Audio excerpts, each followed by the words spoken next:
కూటమి ప్రభుత్వం ఏర్పడి 2 సంవత్సరాలు అయినప్పటికీ దివ్యాంగులకు ఏ విధమైన నూతన పెన్షన్లు మంజూరు చేయలేదని వైఎస్ఆర్ కాంగ్రెస్ పార్టీ దివ్యాంగుల విభాగం రాష్ట్ర అధ్యక్షులు పులిపాటి దుర్గారెడ్డి అన్నారు. ఈ సందర్భంగా గురువారం రాజమహేంద్రవరం రూరల్ బొమ్మూరులోని వైఎస్ఆర్ కాంగ్రెస్ పార్టీ కార్యాలయంలో ఏర్పాటు చేసిన మీడియా సమావేశంలో ఆయన మాట్లాడుతూ, కూటమి ప్రభుత్వం ఏర్పడిన తరువాత రాష్ట్రంలో 8 లక్షల పెన్షన్లు ఉండగా 1,00,000కు పైగా పెన్షన్లు తొలగించారని ఆవేదన వ్యక్తం చేశారు. గతంలో వైఎస్ జగన్మోహన్ రెడ్డి ముఖ్యమంత్రిగా ఉన్న సమయంలో వికలాంగులకు పెన్షన్ను ప్రతి నెల 1వ తేదీన ఇంటికి వచ్చి ఇచ్చేవారని అన్నారు. కూటమి ప్రభుత్వం ఏర్పడిన తరువాత పెన్షన్లను 6,000 రూపాయలకు పెంచి 1,00,000కు పైగా పెన్షన్లు తొలగించారని తెలిపారు. కూటమి ప్రభుత్వం ఎన్నికలలో దివ్యాంగులకు ఇచ్చిన హామీలు నెరవేర్చలేదని అన్నారు. అదేవిధంగా వైఎస్ఆర్ పార్టీ దివ్యాంగుల విభాగం తూర్పుగోదావరి జిల్లా అధ్యక్షులు ముత్యాల పోసికుమార్ మాట్లాడుతూ, కూటమి ప్రభుత్వంలో దివ్యాంగులపై దాడులు ఎక్కువయ్యాయని ఆందోళన చేశారు. దివ్యాంగుల పట్ల ప్రభుత్వం నిరంకుశ వైఖరి అవలంబిస్తుందని అన్నారు. అర్హులైన దివ్యాంగులకు ఇవ్వవలసిన పెన్షన్ తొలగించారని పేర్కొన్నారు. ఈ మీడియా సమావేశంలో రాష్ట్ర వర్కింగ్ ప్రెసిడెంట్ ఆవుల నాగేంద్ర, రాష్ట్ర జనరల్ సెక్రటరీ మోహన్ రెడ్డి, ఉమ్మడి చిత్తూరు జిల్లా అధ్యక్షులు కొనతం చంద్రశేఖర్, రాష్ట్ర ఉపాధ్యక్షులు కోలాటి నాగరాజు, తూర్పుగోదావరి జిల్లా అధ్యక్షులు ముత్యాల పోసికుమార్, రాజమండ్రి అర్బన్ అధ్యక్షులు మహేష్, దివ్యాంగుల హక్కుల వేదిక గౌరవ అధ్యక్షులు ముద్దాల అను, దివ్యాంగుల మహిళా నాయకురాలు సానుబోయిన దుర్గా తదితరులు పాల్గొన్నారు.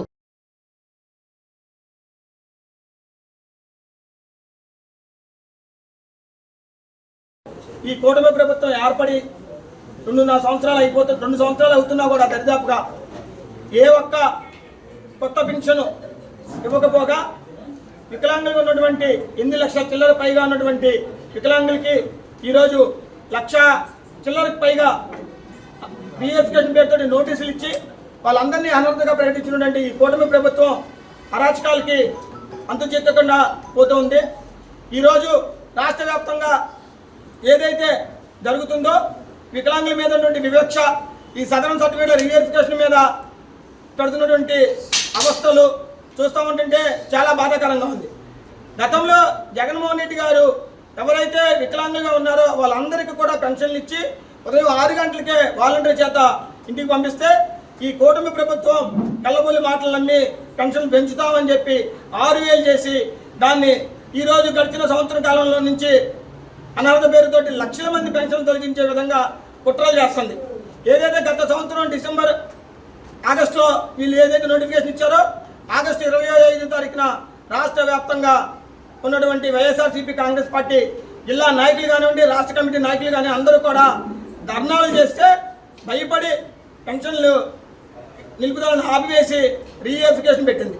రీఎఫికేషన్లో కూడా ఇష్టం వచ్చినట్టుగా వాళ్ళకి కావాల్సినటువంటిగా టీడీపీ నాయకులకో లేకపోతే వాళ్ళ కార్యకర్తలకో వాళ్ళ అనువుగా ఉన్నటువంటి వాళ్ళందరికీ మాత్రం పెన్షన్లు యథావిధిగా ఉంచి వైఎస్ఆర్సీపీ కాంగ్రెస్ పార్టీకి అనుకూలంగా ఉన్న వాళ్ళని లేకపోతే మద్దతు ఇచ్చే వాళ్ళందరినీ కూడా పెన్షన్ తొలగించే విధానంలో 90% ఉన్న వాళ్ళని 40% కన్నా తక్కువగా ఉందని చెప్పి నోటీస్ ఇస్తున్నారు. ఈ కూటమి ప్రభుత్వాన్ని ఒకటే అడగదలుచుకున్నాం, అయ్యా వయసు పెరిగే కొద్ది వికలాంగం పెరుగుతుందా తగ్గుతుందా? మరి గతంలో ఏదైతే 2014 నుంచి కూడా ఇస్తున్నటువంటి ఈ పెన్షన్లే మరి ఆ రోజు మీ గవర్నమెంటే ఉంది, అప్పుడు డాక్టర్లు మీ వాళ్ళే, వీళ్ళందరూ కూడా రీవెరిఫికేషన్లో అప్పుడు 90% ఇచ్చి ఈరోజు మరి దాన్ని 40% కన్నా తక్కువగా ఏ విధంగా సర్టిఫికేట్లు ఇస్తున్నారు అంటే, గతంలో ఇచ్చిన సర్టిఫికేట్లు ఫేక్ సర్టిఫికేట్లా లేకపోతే డాక్టర్లు తప్పు చేశారా? మీరు ఏం చెప్పదలుచుకుంటున్నారు? ఎక్కడైనా సరే వయసు పెరిగే కొద్ది వికలత్వం అనేది పెరుగుతుంది తప్ప తగ్గదు. ఈ విధంగా కూటమి ప్రభుత్వం అలివి కాని హామీలు ఇచ్చి వాటిని నెరవేర్చలేక ఉన్న పెన్షన్ తొలగించి వాళ్ళని కుదించి ఆ సంపద సృష్టి చేస్తుంది. కాబట్టి వీటన్నిటిని కూడా మేము వ్యతిరేకిస్తున్నాం. మరి ముఖ్యంగా ఏదైతే 2016 దివ్యాంగుల చట్టం ఉందో ఆ చట్టాన్ని ఖచ్చితంగా ఇమ్మీడియట్లీ వెంటనే అమలు చేసే విధంగా ఆ చట్టంలో ఉన్నటువంటి అన్నీ కూడా వికలాంగులకి వర్తించే విధంగా ఈ కూటమి ప్రభుత్వం తీసుకోవాలని చెప్పి హెచ్చరిస్తున్నాం. మరి అదేవిధంగా మన డిసెంబర్ 3న ఏదైతే ప్రపంచ దివ్యాంగుల దినోత్సవం సందర్భంగా నారా చంద్రబాబు నాయుడు గారు ఇంద్రధనుస్సు అని 7 వరాలు ప్రకటించారో వాటన్నిటిని కూడా వెంటనే అమలు చేసే విధంగా రేపు ఇప్పుడు జరుగుతున్న అసెంబ్లీ బడ్జెట్ సమావేశాల్లో వికలాంగులకి తగిన బడ్జెట్ కేటాయించి ఆ ఇంద్రధనుసు అనేటువంటి 7 వారాలు కూడా అమలు చేయాలని చెప్పి మేమందరం డిమాండ్ చేస్తున్నాం. మరి అదేవిధంగా ఏదైతే బ్యాక్లాగ్ ఉద్యోగాలు ఉన్నాయో వాటన్నిటిని కూడా వెంటనే భర్తీ చేసి ఏదైతే వాళ్ళందరికీ వయోవృద్ధులు 40 సంవత్సరాలు ఉన్న వాళ్ళకి కూడా వయసు దాటిపడుతున్న ఆశగా ఎదురు చూస్తున్నటువంటి బ్యాక్లాగ్ ఉద్యోగాలను కూడా వెంటనే విడుదల చేసి వాటిని భర్తీ చేయాలని చెప్పి కూడా మేము డిమాండ్ చేస్తున్నాం. మరి ముఖ్యంగా ఏదైతే ఈరోజు కూటమి ప్రభుత్వాన్ని ప్రశ్నిస్తుంటే వాళ్ళందరినీ కూడా అక్రమ కేసులు పెట్టి అన్యాయంగా జైలుకి తరలిస్తున్నారో అది తక్షణమే మానుకొని మీరు అంబేద్కర్ రాజ్యాంగాన్ని అమలు చేయాలి, కానీ నారా లోకేష్ చెప్పినటువంటి రెడ్ బుక్ రాజ్యాంగం కాదని చెప్పి నేను ముఖ్యంగా తెలియజేస్తాను. మీరు ఇదే మొండి వైఖరితో వ్యవహరిస్తే రానున్న 29 ఎలక్షన్లో మీకు కనీసం 175 నియోజకవర్గాల్లో కూడా డిపాజిట్లు తక్కువని కూడా హెచ్చరిస్తున్నాం. ఏదైతే ఈరోజు కూటమి ప్రభుత్వం అన్యాయంగా అక్రమ కేసులు పెట్టి వేధిస్తున్నారో రాష్ట్రం మొత్తం కూడా ప్రజలు చూస్తున్నారు. ఎక్కడున్నాం ఒకప్పుడు బీహార్ రాష్ట్రాన్ని మనం అనుకునే వాళ్ళం, అది రౌడీలు గూండాలు రాజ్యం వెళ్తున్నారని. ఇవాళ బీహార్ అమ్మ మొగుడులా తయారైంది మన ఆంధ్రప్రదేశ్. అంతకన్నా రౌడీల్లాగా గూండాల్లాగా వ్యవహరిస్తున్నారు ఈ కూటమి నాయకులు. వాళ్ళకి వత్తాసు పలుకుతున్నటువంటి ఈ పోలీస్ వ్యవస్థను కూడా అయ్యా మేము ఒకటే విజ్ఞప్తి కోరుకుంటాం, దయచేసి మీరు కాకి చొక్కాలు వేసుకొని యూనిఫామ్ చేసుకొని మీరు డ్యూటీ చేయాలి, కానీ పసుపు చొక్కాలు వేసుకొని డ్యూటీ చేస్తే ఖచ్చితంగా తగిన మూల్యం మీరు చెల్లిస్తారు. 29లో ఏదైతే జగన్మోహన్ రెడ్డి గారు చెప్పారో చట్టానికి వ్యతిరేకంగా చట్టవిరుద్ధమైన పనులు ఈరోజు వాళ్ళందరినీ చూసుకొని మీరు కానీ చేస్తే వచ్చే రానున్న 29లో ఖచ్చితంగా అందరినీ చట్టం ముందు నిలబెడతామని కూడా జగన్మోహన్ రెడ్డి గారు చెప్పారు. అది ఖచ్చితంగా చేస్తారు. కాబట్టి దయచేసి పోలీసులు మేము ఒకటే వేడుకుంటున్నాం, దయచేసి మీరు కాకి చొక్కాలతో యూనిఫామ్తో మీరు డ్యూటీ చేయాలి, కానీ పసుపు చొక్కాలతో కాదని మాత్రం ఇంకొకసారి మనం చేసుకుంటున్నాం.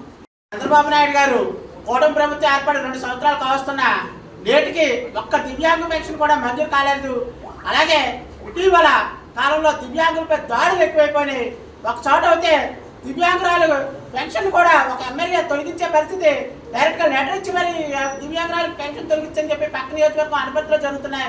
ఇలాగా డైరెక్ట్గా కూటమి ప్రభుత్వ నాయకులు దివ్యాంగుల పెన్షన్ తొలగించమని సాక్షాత్తు ఎమ్మెల్యేలే లెటర్లు రాసి మరి వీళ్ళకి తొలగించండి అని చెప్పి రాసిస్తారంటే దివ్యాంగుల ప్రభుత్వానికి దివ్యాంగులకి పట్ల ఈ కూటమి ప్రభుత్వానికి ఎంత నిరంకుశ వైఖరి ఉందని తెలియజేసుకుంటాం.